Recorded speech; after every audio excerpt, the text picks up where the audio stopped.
नमस्ते और सबसे पहले धन्यवाद जो आप सब मुझे इतना प्यार दे रहे हैं कि आप लोगों को पसंद आ रहा है जो मैं अपना ललिता सहस्त्र नाम के जो वर्ड्स हैं उसका अपने जीवन के साथ जो संबंध है वो बताने का कोशिश कर रही हूँ। तो माँ का जो चौथा वाला वर्स है वो है चंपकाशोक पुन्नाग सौगन्धिकलसत्कचा कुरुविन्दमणि श्रेणी कनत्कोटिरमण्डिता। अब हमको ऐसा लग रहा है कि इसमें हम माँ के श्रृंगार के बारे में बात कर रहे हैं, पर ये जो माँ का श्रृंगार के बारे में हम बात कर रहे हैं उसका हमारे जीवन से बहुत बड़ा कनेक्शन है। तो जो पहला वाला लाइन है उसमें क्या लिखा हुआ है, चंपकाशोक पुन्नाग सौगंधिकलसत्कचा। इसका मतलब ये है कि माँ के केश जो है बाल हैं उसमें अलग अलग फूलों से माँ के बाल जो है सुशोभित है, जैसे चंपा है, अशोक है, पुन्नाग है ना। इससे माँ की जो केश है वो सुशोभित है। नेक्स्ट लाइन अगर हम लोग पढ़ेंगे तो वो क्या है, कुरुविंदमणि श्रेणी कनत्कोटिरमण्डिता। तो क्या है कि माँ ने लाल रत्नों से जड़ा हुआ एक दिव्य मुकुट धारण किया है जो कि अत्यंत तेजस्वी है। ठीक है, ये वो वर्ड्स का मतलब है और अब हमें समझने का कोशिश करेंगे कि इसका हमारे जीवन में क्या अर्थ है।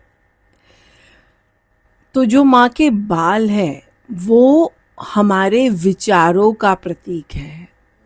ठीक है, माँ के जो बाल है वो हमारे विचार जो है उसको दर्शाता है।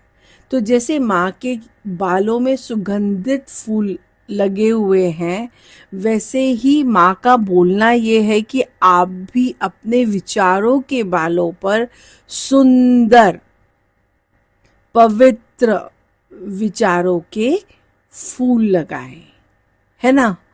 तो हम लोग अपने कपड़ों को साफ रखते हैं, अपने घर को सजाते हैं, लेकिन क्या हमने कभी ये विचार किया है कि क्या हम अपने विचारों को सजाते हैं, कि हमारे मन में वही शिकायत की बोध है, क्रोध है, तुलना है, जलन है, ये सब से ही हमारे विचार बने हुए हैं, है ना।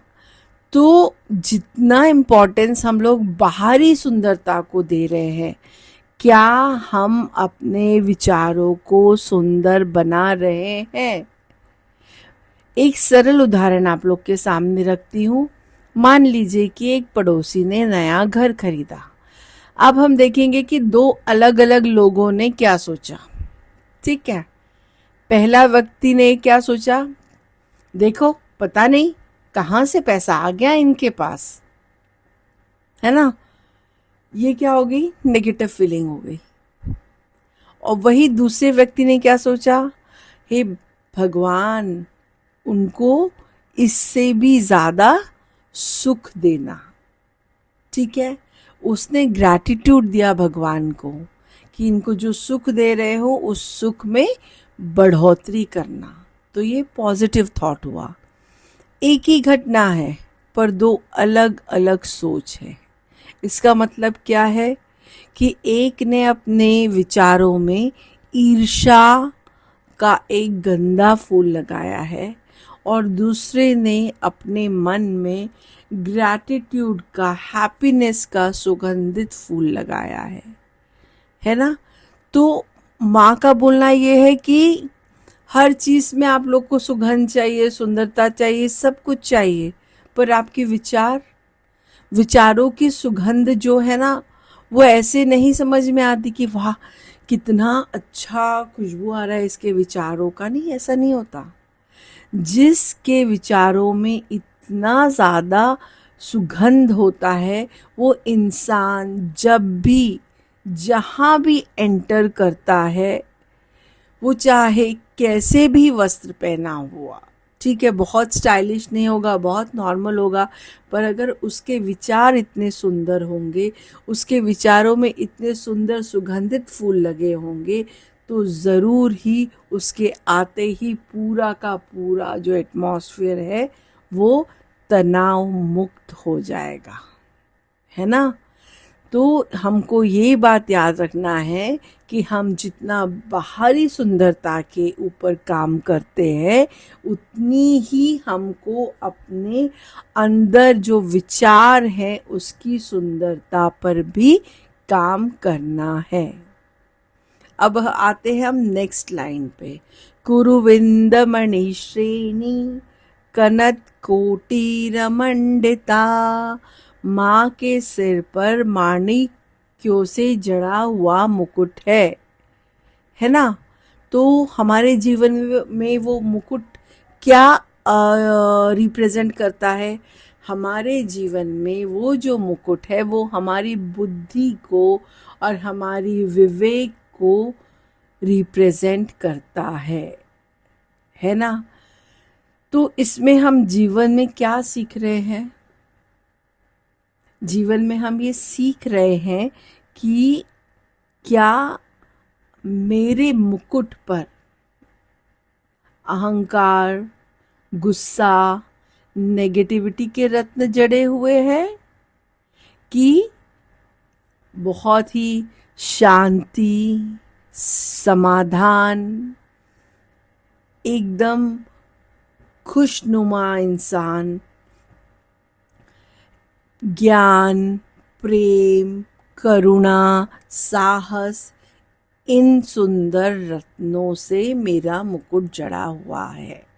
अब ये हमको सोचना है कि मेरे को मेरा मुकुट किन रत्नों से जड़ाना है। या तो अहंकार, गुस्सा, जलन, है ना, और या तो फिर ज्ञान, प्रेम, साहस, करुणा, शांति, इससे। तो आपको ये पहले सोचना होगा। मान लीजिए आपके पास कोई आया और उसने आके आपकी बुराई कर दी, ठीक है, मुंह पे ही बुराई कर दी, तो आपके पास दो रास्ते हैं। पहली तो ये कि आप गुस्सा करके उसको चिल्ला के चीख के जवाब दे दो। दूसरा, आप शांत होकर ये सोचो कि ये तो कोई नहीं है ना जो मुझे जज करेगा, है ना, मुझे तो मैं पता हूं। तो आप शांत रहेंगे और ये आपकी शांति ही आपको बताएगी कि मैं कौन सा मुकुट धारण किया हूं, करना है मुझे, कि मुझे गुस्से का मुकुट धारण करना है कि मुझे शांत विवेक का मुकुट धारण करना है।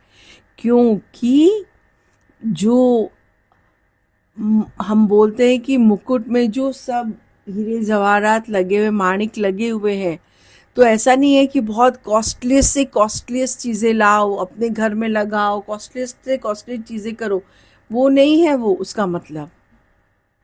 उसका मतलब सिर्फ ये है कि आप अपने ऊपर कितना काम कर रहे हैं। और मैं आप सबको बता दूं, ललिता सहस्त्रनाम को बहुत ऐसे प्रमोट किया जाता है कि आप ये इतना पढ़ लेंगे, इतना महीना पढ़ लेंगे तो आपके घर कोई कमी नहीं होगी, आपके घर इतनी लक्ष्मी एकदम आने लग जाएगी।